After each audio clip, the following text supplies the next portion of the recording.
By the way, Todd has issues when he's on the road, when he's driving. We've talked about that. In the left lane, he doesn't move over. And I noticed that on the flight here, Todd wouldn't let somebody get by him. Their flight was leaving, and they were trying to get a connection. And Todd stood firm, not letting the husband and wife move past them in the aisle. I think they were doing some kind of passive-aggressive little mumbling of like, our flight's leaving soon, and I wasn't buying that. I had a bad experience myself, and instead of learning from that and being nice, I decided to, double down and go do what this woman told me months ago. I have to really catch, I got to go over to gate A12, we're landing in D. Well, we all have connections, Karen said to me.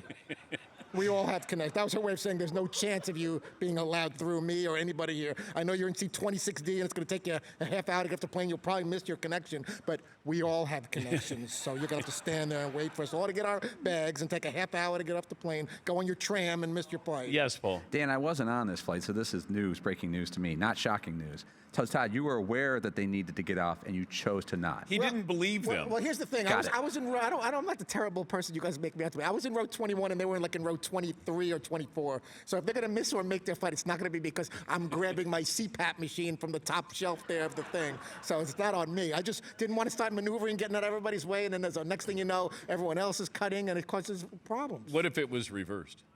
Well, first of all, if she was really cute and like the 20-year-old you were mentioning earlier, I'd be like, go ahead. I'd convince everybody to get out of the way. No, what if you needed a connection and you needed to get? Well, I'm very passive aggressive. I would have mumbled something too, like I'm going to miss my flight. I don't know. I hope people let me through. And then someone will turn to me and go, we all have connections. We all have connections. Okay. Yes, Seton. Yeah, there are people who, when the plane lands, they immediately stand up and box out. Todd boxes out that space, and it doesn't matter if he's row 7 or row 70, nobody's getting by. Part of that is because I need to stretch, and I get cramps and aches. I'm immunocompromised. I got the Crohn's thing going on. I got a little sciatic nerve thing going down my leg. I need to stretch a little bit. You get blood clots. It's not good for your toes. Yes, Marvin. Man, immunocompromised. We were in the airport in Hartford and in Washington, D.C., and Fritzy was talking a mile a minute. And Seton would just go every single time, what seat are you in? Just to make sure he wasn't sitting next to him. Yeah. He was so happy. It's like he won the lottery. Yes, I'm in 19. He's in 27. That's acceptable. And when they say military, those in military, if they like to board, Todd got in front of the military. We all know I have plantar fasciitis from the pickleball. We all know that. So they're like, many, active military, and then Todd goes, well, I got plantar fasciitis. I got to go in front of him. T's and P's. Wait, I saluted the guy and thanked him for his service as I cut him in line and said, there's something wrong with my feet. My heels really hurt.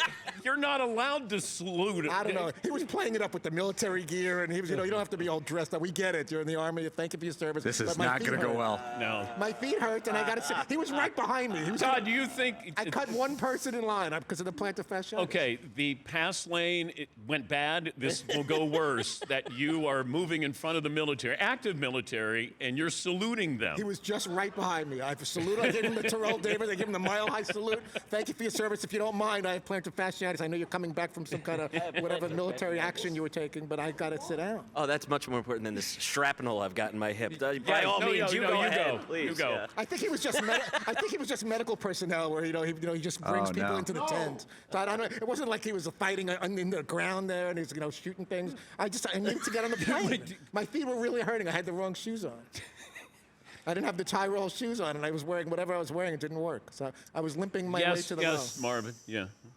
So at the airport in Hartford, Fritzy was on the phone with his mom, and that let us know exactly why he is the way he is. God. I have to check in with her. My dad passed away in '91. She's very lonely. She's very neurotic. She wanted me to go to the pilot when I boarded and say, and I'm not even joking. No, I heard it. Please tell them no turbulence, and make sure they have enough gas, because if they run out of gas, now what do? There's no gas station up in the clouds. So if you didn't go up there, they were going to ignore the turbulence and not top off the tanks. Yeah, my mom seems to think that they will be safer if I let them know to please try to avoid turbulence. That her son isn't good with the turbulence. Don't go into those kind of areas of air. So that's my mom. That's what it is. No, that's you. Please call me when you land, because I'll think something horrible happened. I don't need to hear on the news that the plane went down, God forbid. So please call me as soon as you land. Don't even wait till you get to the carousel and get your bags. I need to know you landed.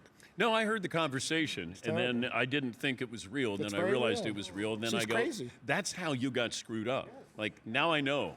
Your mom. I've been fooling everybody for years. I should be in No, a you haven't fooled straitjacket somewhere anybody. for sure. You haven't fooled anyone. Yeah, I should be locked up, but I play the game.